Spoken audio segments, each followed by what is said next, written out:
All right, today's lesson is on bias and sampling methods. So here's our situation. To help attract applicants, colleges spend a bunch of money renovating and maintaining their campuses, sending out colorful mailers to prospective students and showing off their pretty data. Yes, colleges go to great lengths to share data on their financial aid awards, graduate salaries, job placement rates, campus life satisfaction surveys, all of which can show prospective students how happy they'd be if they attended their university. It also raises the question, does this data always paint the most accurate portrait of life on campus? So key question for today is, can data about colleges be misleading? So moving into our guided notes, we have 3 topics today, starting with bias. So bias is a flaw in a sampling or measurement procedure that leads to systematically overestimating or underestimating a parameter value. It's important to pay attention to bias because it can lead to unreliable or even wrong conclusions. The key to eliminating bias is to sample randomly from the whole population of interest. To dive a bit more into what bias is and how to avoid it, we're going to describe several types of bias, starting with sampling bias. So sampling bias is bias that comes from selecting a sample that is not representative of the population of interest.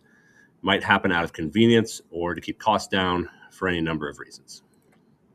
So we'll look at 3 types of sampling bias as we go through AP Stats. The first is undercoverage bias. So to explore this, let's take a look at some pretty data from Palo Alto College, that community college in San Antonio we talked about earlier. In 2021, we had this student that was applying, and they found this statement on the website that 89.3% of their graduates found full-time work or enrolled in the next level of schooling. Keep in mind, this is a community college, so both of those outcomes, finding work or transferring to a 4-year university, can both be considered good outcomes after graduation. After seeing this, the student said, it's great, I'm going to apply. All right, we discussed earlier this 89.3% statistic might be misleading. So recall the statement says 89.3% of graduates had these outcomes, not 89% of all students who enrolled, 89% of graduates. This raises the question, how many students actually graduated? Well, by law, graduation rate data is reported to the government. It's publicly accessible online.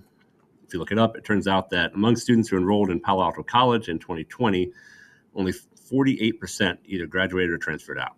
So although many of these students had good outcomes, among the other 52% who didn't graduate, we don't really know what happened to them.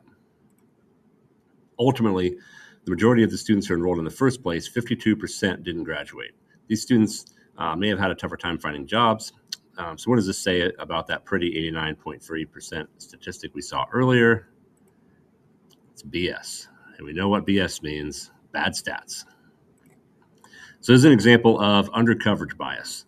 When part of the population is excluded or is less likely to be selected for a sample. In this case, non-graduates were excluded from calculations of job placement rates.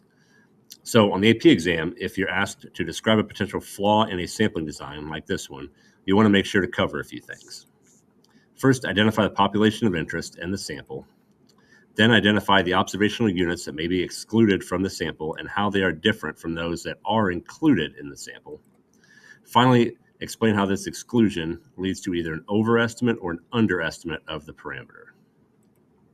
So taking the example from earlier, if we're asked to write about what might make this statement misleading, first we'd identify the population of interest, which is all students who've enrolled at the college. Then we'd identify the sample, in this case, just the students that graduated. That means that the sample excludes non-graduates who may struggle to find jobs. And this exclusion would likely lead to an overestimate of the true job placement, since the graduates may have had an easier time finding jobs than non-graduates. So putting that all together, to write out the full response in the AP exam, we'd get this. So prospective students may be interested in the job placement rate of all Palo Alto College students. That's the population of interest. However, the sample only included graduates. There's the sample. This excludes non-graduates who may have a harder time finding jobs. There's the exclusion statement. So 89% or 89.3% is likely an overestimate of the true job placement rate among all students. And there's the final over-under claim. Now, it's worth noting, even if we're really just interested in the job placement rate among just the graduates, these sorts of figures can still sometimes be misleading. And that's because of another type of sampling bias, non-response bias. To see that in action, let's look at some data from a different college, this time from Rogers State University in Oklahoma. In a report studying graduates between 2017 and 2019, Rogers State found that about 75% of their graduates were pursuing another degree or had full-time employment by their final semester. Again, looks impressive at first glance, but what if we ask, how did the university collect this data? Well, it turns out they used surveys. And the same report shows that the response rate to the university's survey was only 20%.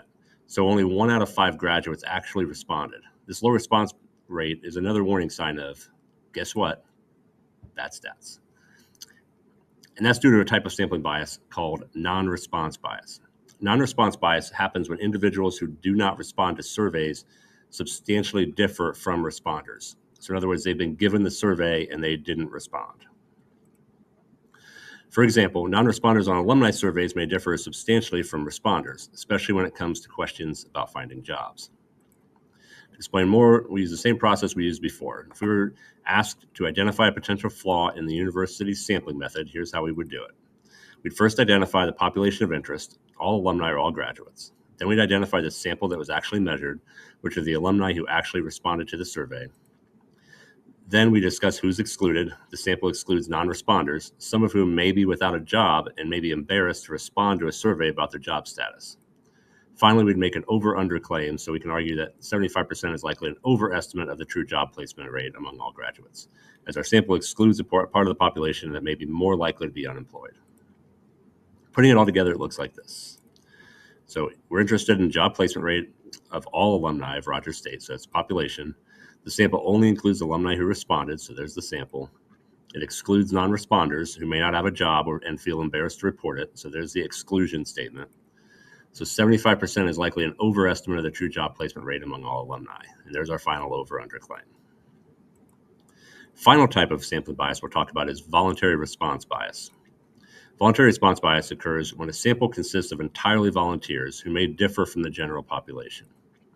Imagine looking at a case like this. A university official believes students at their school, which provides free gym access, have especially good cardio health. To test this idea, the official recruits student volunteers to run a mile and then measures their average heart rate. We're being asked to describe a potential flaw in this sampling process. We might want to point out the following, namely that the official is interested in the average heart rate among all students at the university.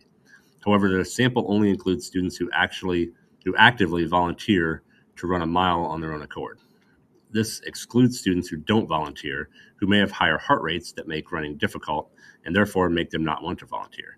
Because of this, the official may underestimate the true average heart rate among all students. So you can see again, we're pointing out population of interest, all students at the university. We're pointing out the sample, the students who would volunteer to run a mile of their own accord. We've named those who's been excluded, non-volunteers, right, who tend to not be in maybe as good a shape and tend to have higher heart rates.